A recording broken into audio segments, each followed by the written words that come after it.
ఈరోజు ఆంధ్ర రాష్ట్రంలో ఎటువంటి దయనీయమైన పరిస్థితులు ఎదుర్కొంటున్నామంటే 20 నెలల క్రితం చంద్రబాబు నాయుడు గారి ప్రభుత్వం అధికారంలో రావడానికి ముందు మేనిఫెస్టోలో విద్యార్థులను యువకులని లక్ష్యంగా చేసుకుని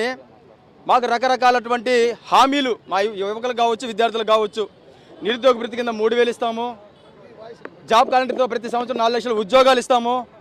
ఫీజు రీంబర్స్మెంట్ బకాయిలు చెల్లిస్తామని చెప్పి రకరకాల హామీలు దొంగ హామీలు ఇచ్చి ప్రభుత్వం ఏర్పడి 18 నెలలు గడుస్తున్నప్పటికి కూడా ఏ ఒక్క హామీని కూడా సక్రమంగా అమలుపరచకుండా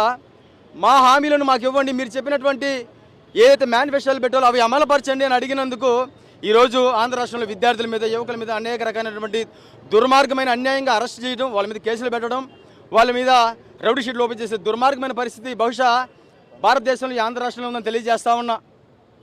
గతంలో జగన్మోహన్ రెడ్డి గారి పరిపాలన 18 నెలలు, ఈ యొక్క కూటమి ప్రభుత్వం 18 నెలలు కంపేర్ చేసుకుంటే జగన్మోహన్ రెడ్డి గారు ముఖ్యమంత్రిగా ఉన్నప్పుడు మొదటి 6 నెలల్లోనే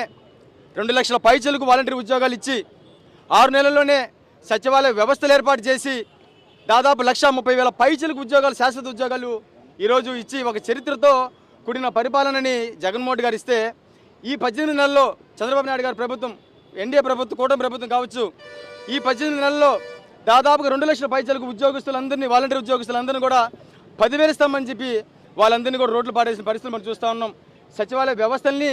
నిర్వీర్యం చేస్తూ సచివాలయ ఉద్యోగాలను కూడా అనేక రకాలైనటువంటి ఇబ్బందులకు గురి చేసిన పరిస్థితి ఈరోజు మనం ఆంధ్ర రాష్ట్రంలో చూస్తూ ఉన్నాం. అదే కాదు, జగన్మోహన్ రెడ్డి గారు ఎంతో ముందు చూపుతో మన బిడ్డల భవిష్యత్తు కొరకు 17 మెడికల్ కాలేజీలను ఆయన తీసుకొచ్చి దాదాపు అన్నింటిని కూడా పూర్తి చేసి ప్రజలకి అందుబాటులో ఉండాలా, పేద విద్యార్థులందరూ డాక్టర్ అవ్వాలన్న ఒక దృఢ సంకల్పంతో ఈరోజు ఆ కాలేజీలను తీసుకొచ్చి పూర్తి చేసి కొద్దిగా ఒక 10-20% ఉంటే ఆ బాధ్యతని చంద్రబాబు నాయుడు గారి ప్రభుత్వం తీసుకోవాల్సింది పోయి ఒక 6,000 కోట్లు ఖర్చు పెడితే అయిపోయే కాలేజీలను కూడా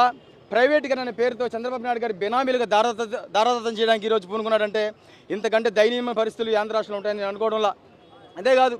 జాబ్ క్యాలెండర్ అని చెప్పి జాబ్ క్యాలెండర్ని పక్కన పెట్టి బాబు క్యాలెండర్ ద్వారా చంద్రబాబు నాయుడు గారి ప్రభుత్వానికి అనుకూలంగా ఉన్న నాయకులు కావచ్చు, కార్యకర్తలు కావచ్చు,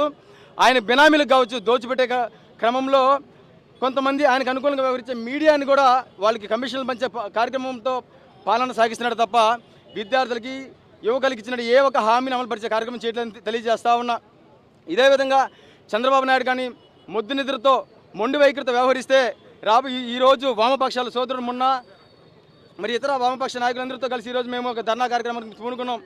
రాబోయే రోజుల్లో ఈ మొండి వైఖరి మానుకొని మేనిఫెస్టోలో పెట్టిన ప్రతి ఒక్క కార్యక్రమం, ప్రతి ఒక్క అంశాన్ని కానీ విద్యార్థులకు కావచ్చు, యువకులకు కావచ్చు మీరు కానీ ఇవ్వకపోతే ప్రతి ఒక్క నిరుద్యోగి 3,000 ఇస్తానన్నారు. ఆ 3,000 కన్నా కొన్ని లక్షల మందికి ఈ 18 నెలలకి దాదాపు ఒక్కొక్క నిరుద్యోగి మీరు 54,000 రూపాయల వృత్తి మీరు బాకీ ఉన్న సంగతి గుర్తు చేస్తా ఉన్నా. ఇవన్నీ కానీ మీరు తీర్చుకుంటా మొండి వైఖరితో ముందుకెళ్తే రాబోయే రోజుల్లో మరింత ఉధృతంగా కూడా మీకు జవాబు చెప్పేదానికి అన్ని ప్రభుత్వ కార్యాలయాలు కూడా ముట్టడించడానికి కూడా మేము వెనకాడమని తెలియజేసుకుంటూ ఖచ్చితంగా రాబోయే రోజుల్లో మా యువకులు విద్యార్థులందరం కలిసి మీ యొక్క వైఖరిని తీవ్రంగా వ్యతిరేకించి మీ యొక్క ప్రభుత్వాన్ని గద్దెదించే విధంగా